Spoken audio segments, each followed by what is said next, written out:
Melihat proses pembuatan minyak mamala yang dioles untuk luka sabetan usai sapu lidi. Imam Tuni atau pemuka agama bersama para tetua adat lainnya di negeri Mamala, Kecamatan Lehitu, Kabupaten Maluku Tengah, datangi rumah raja untuk mengikuti prosesi pembuatan minyak mamala. Imam Tuni, Saidi Idris Moni menjelaskan pembuatan minyak mamala atau warga setempat biasa menyebutnya dengan minyak tasala atau nyuelain matehu itu harus melewati beberapa tahap. Pertama, minyak dimaksud harus menggunakan minyak kelapa yang telah dimasak lebih dulu. Setelah itu, beberapa tetua adat yang di dalamnya termasuk Pati Tiang Besi atau tukang besar, kemudian Imam Tuni, dan sejumlah tukang masjid Al-Muhibin Mamala lainnya harus ke rumah Raja Negeri Mamala, meminta izin atas pembuatan minyak dimaksud.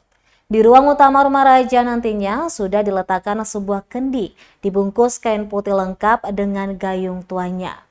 Tinggi kendi sekira lutut orang dewasa yang berisi minyak kelapa yang baru dimasak itu. Lanjutnya, dirinya yang bergelar sebagai Imam Tuni lah yang nantinya duduk tepat di depan kendi karena yang paling berperan penting. Di situ ia kemudian memasukkan gayung ke dalam kendi, menggerakkan tangan beberapa kali sambil membacakan doa atau ayat-ayat Al-Quran lalu ditiupkan ke dalam kendi. Diketahui acara pukul sapu lidi di negeri Mamala, Kecamatan Lehitu, Maluku Tengah akan digelar pada Sabtu 29 April 2023 sore nanti. Tradisi ini juga telah masuk agenda pariwisata Provinsi Maluku.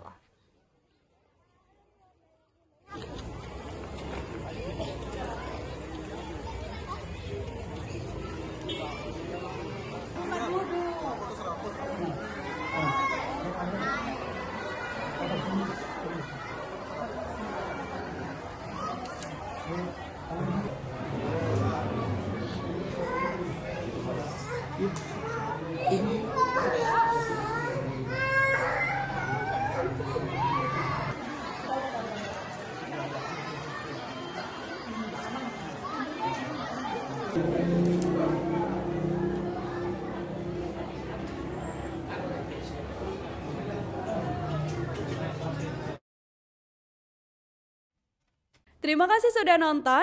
Jangan lupa like, subscribe, dan share ya.